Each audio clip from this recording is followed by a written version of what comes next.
In this video, we're going to cover the scheduling side of the Buildxact system. We're going to start by looking at the easiest ways to build these, where they come from, easy ways to move them around. We'll also look at assigning tasks to people, setting reminders for tasks, and lastly, we'll touch on the printing side of this and different ways that you can export it. First though, I want to jump into the structure itself and what we've got here. So I've used this plus button here at the top right to expand them all, and you can minimize them in exactly the same way. But really just want to point out here, the structure that we use is very similar to that of the estimates, in that we have the category and sub-items. And the main reason for pointing this out is that if I try and move, say, this appliance item, which is the main category, I can't actually move it. However, if I go and move the items below it, you'll notice that this appliance one here moves with the items below. So again, really the only point we want to stress here is that we're really only dealing with the sub-items throughout this whole schedule. So whether I'm moving them or assigning things to people, I'm rarely doing anything with these main categories.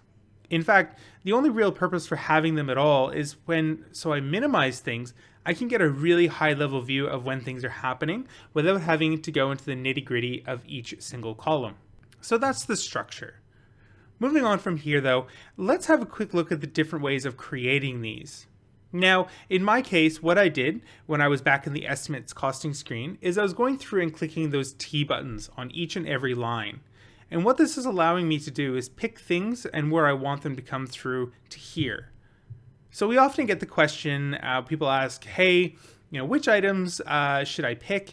And we've talked about this a little bit in a previous video, but generally we recommend starting with your labor items and then add anything else that you might want to have on here.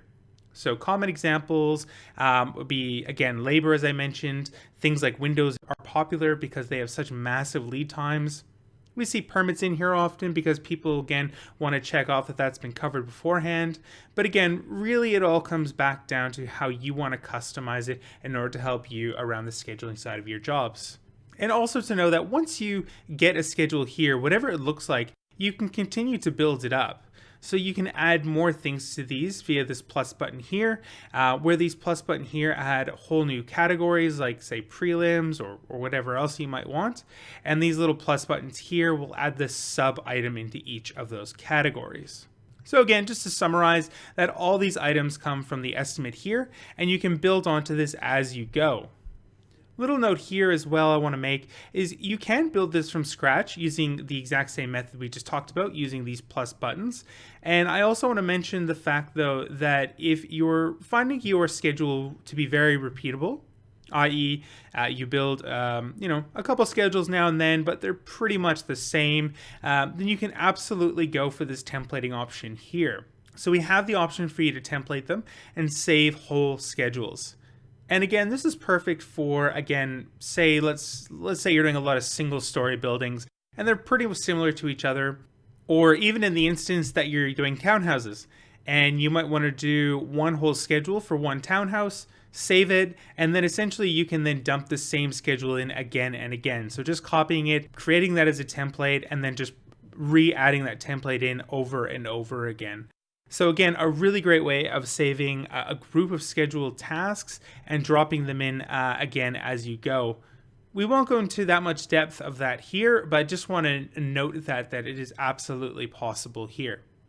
Now, a rule of thumb though, the more custom your work is, the more likely you'll use those T buttons to bring your schedule to life, whereas the more repeatable the work is, the more likely you might want to use the template option. So that being said, we're going to talk about now how do you move things around.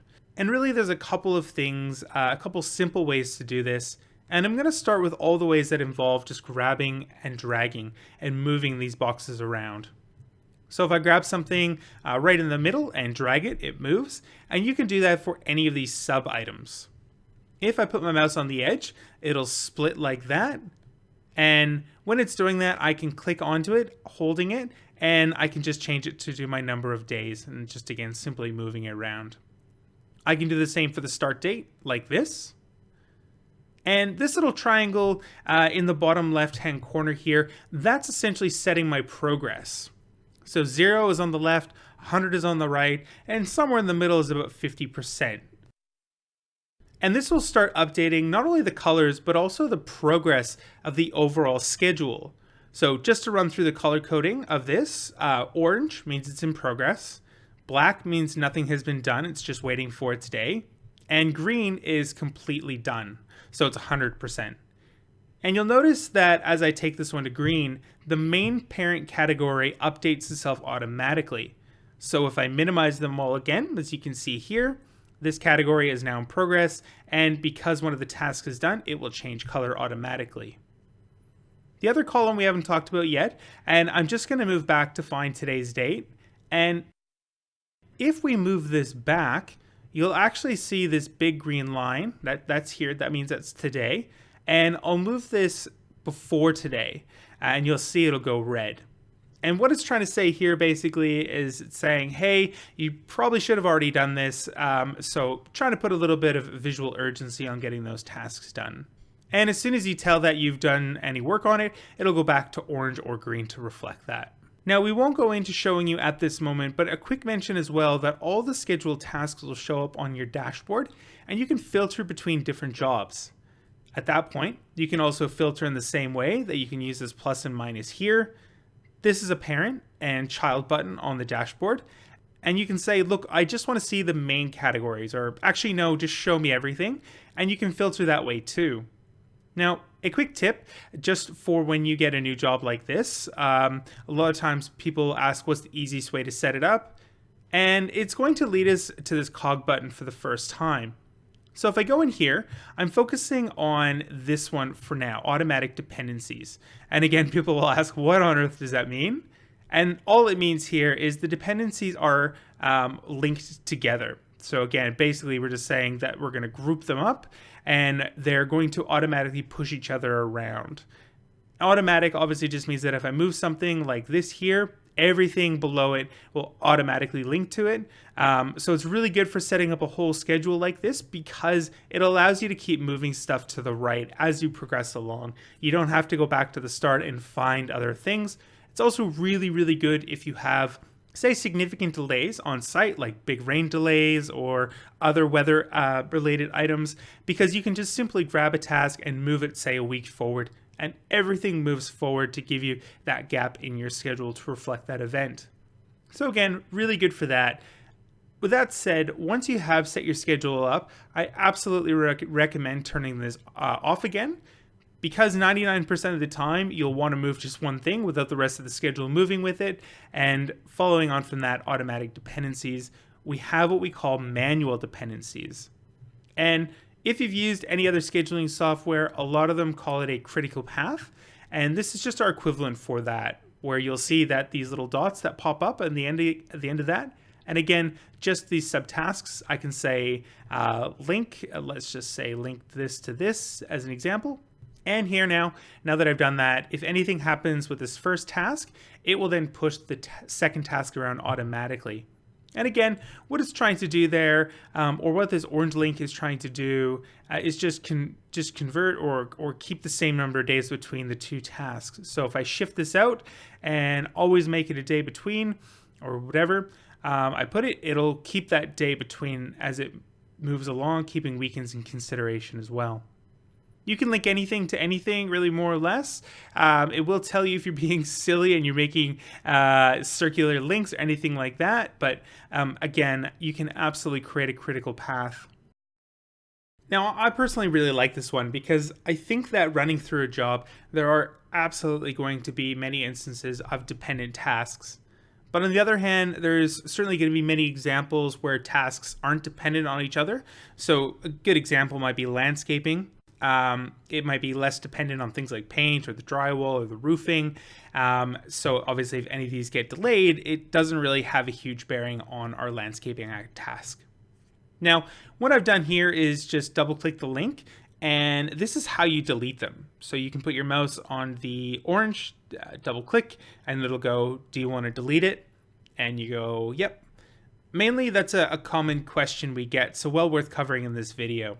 Excellent. So we've looked at how to manually drag them around on this Gantt chart. If you click once, you'll get some edit options. And if you click edit here, it will take you to a big edit box. Now, if you're impatient like me, and you can really quickly just double click it and it goes straight to this, and you notice the same options here. So start date, date duration, you can change progress in here. Everyone's a little bit different. I personally love to drag stuff around the schedule. However, if you're less that way, this is absolutely going to be the way to do it here.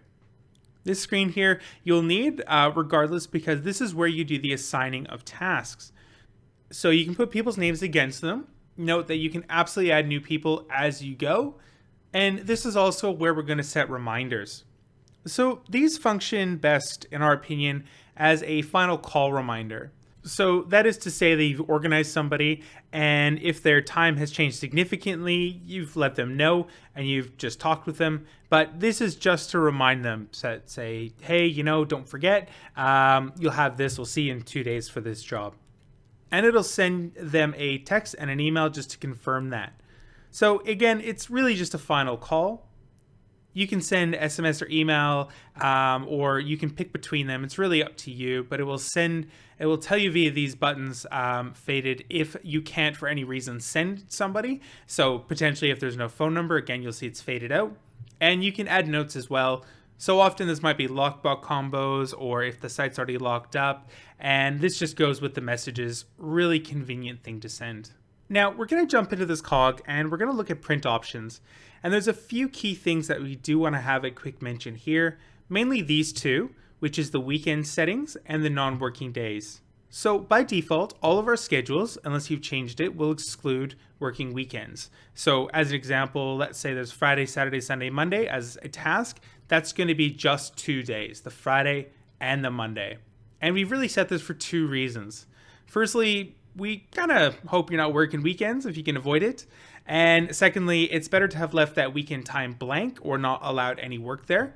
And this will really just to let you play any catch up. So that time is kind of blacked out and freed up. Non-working days here, this is for public holidays, anything like that. And we leave this up to you because what we found over time is that different trades do things differently. There's obviously regional circumstances, different public holidays, and those sorts of things. So what we do here is, what we recommend is that you go through on your first job of the year. So for example, you might set up all your holidays and all that other sort of information right on the first job. And then basically it's done for the rest of the year and you don't have to think about it from then on in. That said, if you do have a last minute one and you want to add it in, let's say this particular date, you can just click on the number at the top and it says, hey, do you want to make this a non-working day? And we're going to go, yep, that's fine. It just makes it blue like this. So you can turn them off the same way. Last little bit that it's worth covering here is just the print options. And you can print it either as a Gantt chart, so visually, or as a list. And there's a couple of different reasons why you might want to do one or the other. One thing definitely worth covering here is the Gantt chart. Specifically, it will react to whether it's open or closed, i.e. if you go minimize all this and click print, you'll get a kind of a client-facing version. It's what we like to kind of refer to it as. It's really just a high-level overview. It doesn't show every nut and bolt that we've put in there. And it's very good just to give somebody that wants a rough idea of the project, of the schedule. But on the other hand, if you do expand it all and you print it, again, print preview as everywhere, this will just give you a fully detailed version and you can see everything on all the sub items, all the links if you have them, all the color coding. And this is, again, just great if you want to stick it up at your site, for example. One question we do get quite often is, how do I control whether this prints as 10 million pages or one trunk page? And it's really nothing to do with a Buildxact. It's more about your print settings. So whether you go and fit it all on one page, so it's entirely up to your printer and your print settings there. Lucky last here is the task list. Very valuable, mainly because you can give this to just about anybody, and particularly if not wired to think or look at Gantt charts, if it's maybe just not their thing.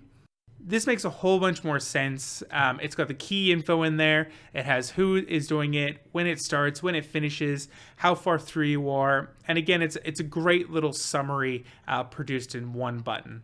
It's also branded to your business, and you can use it again for really any number of things. Excellent. That's scheduling, and let's keep going.